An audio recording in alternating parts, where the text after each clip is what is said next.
Hello viewers, I'm SB, and I play kind of a lot of video games.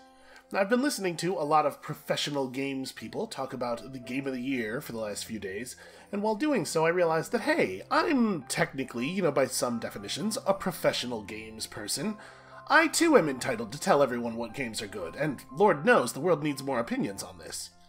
So, gather round, children, friends, countrymen, and let's all listen to SB pontificate about games. Now, ordinarily, this is done by assigning a rigid order to them, so that the list maker will seem wise and authoritative. But here's the thing about that. First of all, it seems impossible. And secondly, nothing I do is ever going to convince anyone that I am wise or authoritative, so I'm not doing it. Screw that noise. That said, and without meaning to insult anything on the list, there are definitely some, striations in the quality of the games here, okay, let me clarify. Let me come at this with a little bit more precision. The thing I'm doing here is not really about rating the quality of the games themselves, like in an objective competence of execution kind of sense, but rather sort of like the experience they gave me, which I guess is ill-defined. Yeah, you know what? It's ill-defined, it's a little murky, but if you don't like it, you can go make your own list. Actually, I said that to be petulant, but I would in fact love to see everybody's lists. Please feel free to talk about your Game of the Year lists in the comments below. Anyway, point is, instead of ordering all 10 of them, I have split them into 3 broad tiers, like a fighting game tier list. But before we talk about any of those games, I want to first talk about a handful of games that I won't be talking about. That's actually what I've written here. Okay, I could have worded that better. What I mean is, first, these are the games that never even had a chance to make the list, for one reason or another. First up, we have a couple of games that I like a lot, but that are far enough away from their final form that I didn't think it was fair to judge them this year.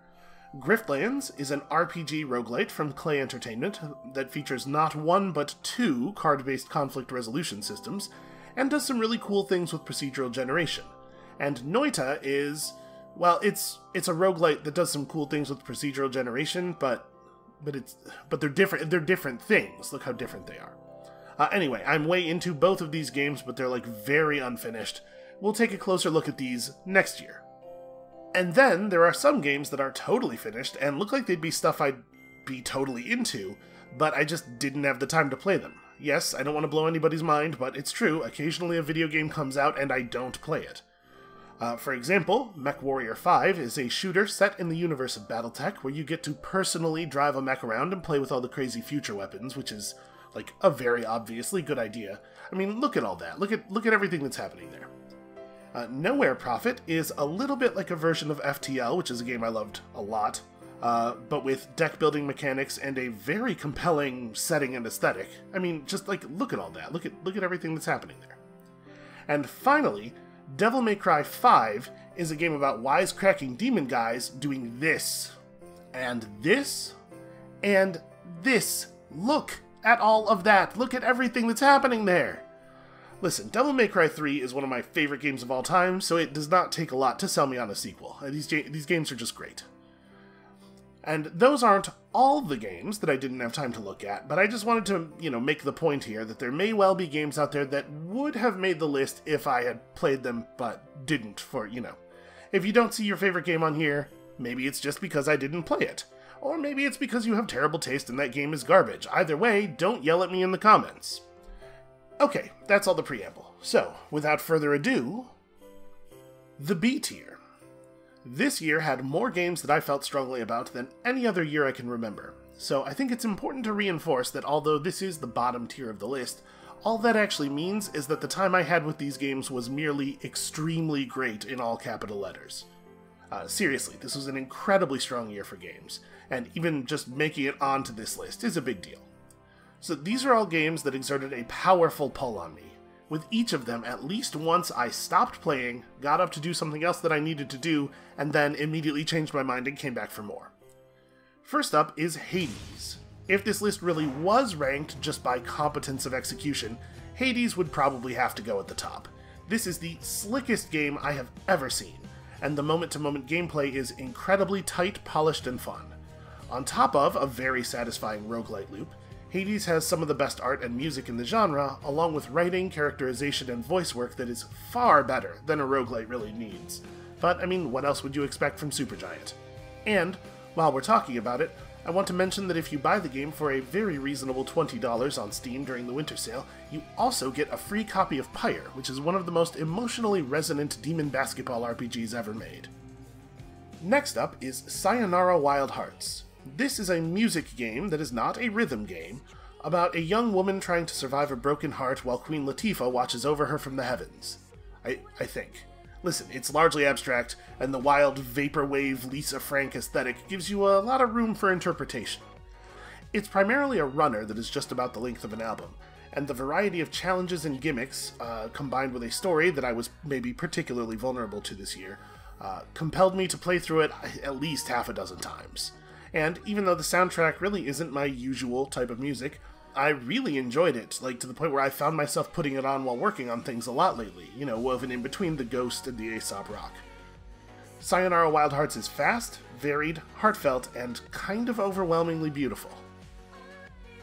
And rounding out the B tier is Apex Legends. I don't think I've talked much about this on the channel, but I played a lot of it this year. None of the other Battle Royale games have really grabbed my attention, but Respawn's entry to the genre is dripping with character and boasts some great systems for enabling team play.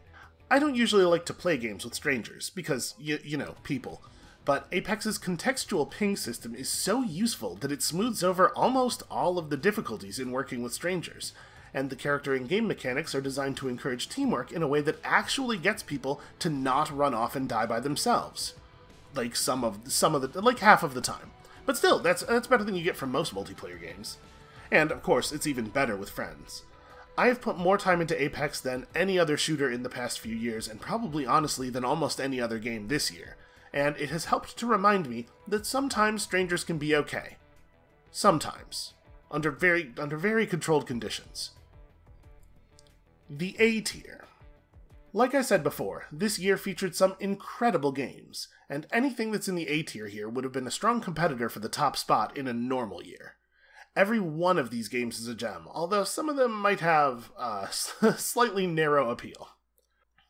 Our first A game is Sunless Skies. I had a wonderful time with this weird, vague, haunting little game. Put simply, it's an RPG about driving a train through pseudo-Victorian horror space, which is a concept that ought to win awards all on its own. Now, a lot of video games get called RPGs, but when we say that, we understand that the experience of playing them isn't really going to be anything like playing a tabletop RPG. But Sunless Skies uses clever mechanical storytelling and writing to provide an experience that evokes a lot of what I love about old-school RPG play. Over the course of my time with the game, rather than me just marching through a pre-written narrative, it felt like the systems and I worked together to craft some genuinely interesting and unsettling stories, which is a feeling that I have never gotten from another video game. And I thought the feeling created by the slow pace of play fit the mood perfectly, but the slowness and the repetitive nature of some of the tasks will mean this game isn't going to be for everyone. But I am so glad that viewers suggested it to me. Another game that might not be for everyone, but that spoke to me on a deep level, is Baba Is You. In most puzzle games, you learn the rules and then learn how to manipulate the environment within those rules to achieve your goals. But in Baba Is You, the rules themselves are part of the puzzles, and a clever player can simply rewrite reality so that the puzzle comes to the solution rather than the other way around. Now, I'm basically exactly the target audience for programming puzzle games, so I was definitely predisposed to like this, but it certainly helps that it's absolutely brilliant. People often talk about how a good puzzle game can make them feel like a genius, but the way Baba Is You's rule-breaking allows for creative solutions can give you the feeling not just of figuring out a difficult answer, but of discovering a difficult answer. I still haven't managed to finish it yet because there's honestly a lot of it and it does get very difficult. But I come back to it every so often and work out a couple more puzzles, and I will be genuinely sad when there isn't any more of it left. About half an hour into Hypnospace Outlaw, I thought I understood what it was going for. The internet in 1999 was in many ways a ridiculous place, and we can all have some fun with a parody of that, right? But I underestimated both the intelligence and the heart of this game. It's not mocking, not really. It depicts the people and places of the weird, earnest web of my youth as silly, but it does so with love, and it ended up engendering in me a real melancholy emotional connection with this thing that never quite was. It's goofy, but it's also deeply brilliant and really touching, and I have never played another game that was even a little bit like it. Seriously, like in almost any way. It's such a weird thing, and I just absolutely love it. Our final A game is Control. The gameplay in Control is really good, like solidly executed third-person shooter fare that gives you access to a variety of fun and powerful abilities. And the visuals are great and stylish, mixing otherworldly distortions with unsettling threats and some delightful FMV work. But the real draw here is the story and the world building. The board and the AWEs and the oldest house, the crew of the Federal Bureau of Control, the secrets and terrors and wonders hiding within, and the reams of redacted documents that hint at their nature. It all feels a bit like a blend of the SCP Foundation and the good parts of the X-Files. The character work and the strong performances from the entire cast, honestly, complement the atmosphere of wonder and paranoia perfectly. This game feels like it was made specifically for me. And that's not even mentioning some of the best sequences and set pieces in any game I've ever played. This is extraordinary, and the only reason it's not at the top of this list is the incredible crop of games that came out this year. The S tier. So I put a tier above A, not just because this is a thing that video game ranking systems often do, but because I think every game that I'm about to talk about is a cut above normal Game of the Year material. Not one, not two, but 3 games came out this year that gave me not just the most powerful experiences of the year, but among the most powerful experiences I've ever had with a game, period. I am really in awe of some of the things that these developers were able to accomplish. So first, we have to talk about Pathologic 2. I've said and written quite a few things since I gave up about 60% of the way through a playthrough of this game, and I'm just going to plagiarize myself a little bit here. The bleakness and the brutality and the strangeness and the difficulty and even the clunkiness of this story about a small town trying to survive a plague work together to instill this powerful feeling of stress and hopelessness and, like, legitimate fear. And not like video game jump scare fear, but like that deep clawing fear. I'm talking a lot about all the video game feelings I've had this year in this video, but I have never had an experience this intense. I've been playing video games for a long time, and I like to think that I'm pretty good at them, or at least bullheaded enough to brute force my way through even when I'm not good. But this game manages to feel, like, insurmountable. It's an incredible union of mechanics and theme. I mean, every bit of the game is working together to drive home its message, even the parts of it that are arguably not actually working very well. I think it's a powerful, singular achievement in the medium, and I think the narrative and the world are legitimately fascinating, truly fascinating. I just really hope that someday I'll be able to actually bring myself to play it again. Alright, let's talk about a different game that's less depressing. You know, like, oh, Disco Elysium is next. Well, that's... okay. Disco Elysium is a modern evolution of the CRPG genre. You play a police detective, and you're told that your goal is to complete a murder investigation. But in practice, the game is really about your character coming to grips with himself. Each of your 24 skills is represented as a character that will sometimes talk to you and influence your actions, and the more you strengthen them with skill points, the more insistent and powerful they become. It's a clever way of representing the way that our built-up habits and ideas shape our reactions and our understandings of what is possible. In fact, the game as a whole is really fascinated with people's belief systems, and how those systems color their ability to understand and interact with the world. It's an insightful and weird and sometimes grim and sometimes hilarious game, and it's surprising both in the amount of latitude that it gives you in determining just who your detective is, and also in how reactive the world is to that determination. I hope that it changes the way RPG developers think about character development forever. And also, Kim Kitsuragi is the best character in video game history. The final game on our list is Outer Wilds. Outer Wilds was a complete surprise to me, and I find myself thinking about it a lot, even now, months after completing it. It's a game about exploration and understanding, about a burgeoning space program and a people's desire to grasp their place in the universe. I almost don't even know how to discuss it, especially since the gameplay is entirely about discovery, so there's almost nothing I can say that isn't kind of a spoiler. You spend most of your time flying a spaceship that's made of wood and rubber to new planets and performing xenoarchaeology, searching for hints of your future in the relics of the past. It's quiet and contemplative and slow, and I found it deeply relaxing even when it was killing me, with one notable stressful exception. It engaged my senses of awe and wonder constantly, and hearing the music still makes my breath catch in my throat. My experience with it will live in my head forever, which is a thing that I guess is true of all three of these games, which hopefully helps to underline how special this list of games is. I'm really having trouble putting it into words, obviously, but Outer Wilds is a wonderful thing, and I cannot recommend it highly enough.